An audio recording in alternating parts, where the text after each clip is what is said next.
nakolanja kakwana nijena n'abangi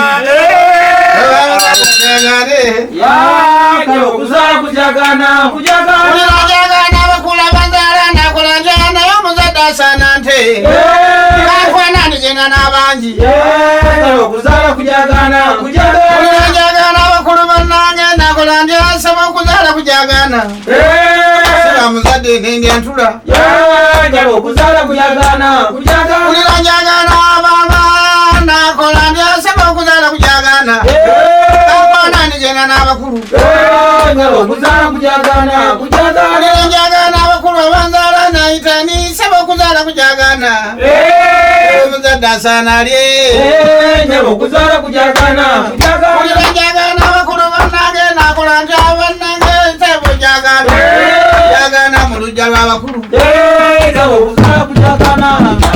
njagana Kigobero jagana saba omuzadde jagana naye saba olwakiro jagana kale jagana jagana abakulu abanzala nakola nti asaba omuzadde ndi muwaki naye omuzadde asaana alye kyusa mu luzungu ojagane abazungu ebina bibagaana tewali kitaliyo mu luzungu okujagana kitegeeza ki mu luganda sikuwakudigida okutambula ngaogaziye kasemufuba kayita batya mu luzungu obagwaga nti buli kimu kasemufuba kayita batya mu luzungu katuwegase ku tiimu y'abano mukusooka batulimba nti basoma nnyo tiimu kiwerebe akati ate batasoka olwaleero tiimu ekola leero tuli tiimu Olanya ne Suuna ne Kayibanda nani nange oli tiimu ki nindayitamu olinsanga bisibe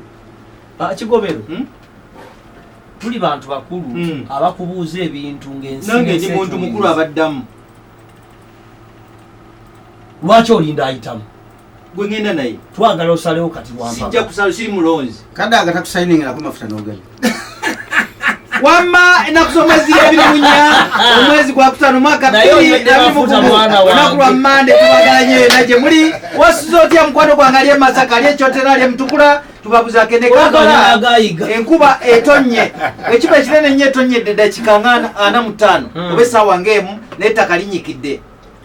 abantu abasoma mu bitundu ebyentobazi tuli beeraliikirivu tetumanyi ab'omunkere awona nanfuka zoni nateete wano kulokutawa tetumanyi oba wanaayitika obulungi bw'oba ova waka umbrella jangu naye kijaketi jangu nakyo manya ne bw'oba driver manya nti enkuba yo mu kibuga nyingi ate muzanyira mazzi batadde toyi kati abantu budde enkuba nirwaki abantu batannyo mu kiseera kino ate amazzi gaba gakuulula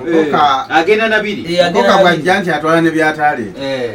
naye nga kitabategera ku mukoka n'ategera enaakulabye n'atega bw'ati akasanirizo n'asawali akaso n'asawali ebbakuli n'asawali agenda ovaawo ng'ayina ebintu by'omunju kati yeze wooteeri ezo ziba ziriraanye awo ku myala kitalo nnyo kitalo ddala ekya ssentebe waffe wa LC1 mu zoni ya Kimbejje eri e Buddo Paulo Sekalo yafudde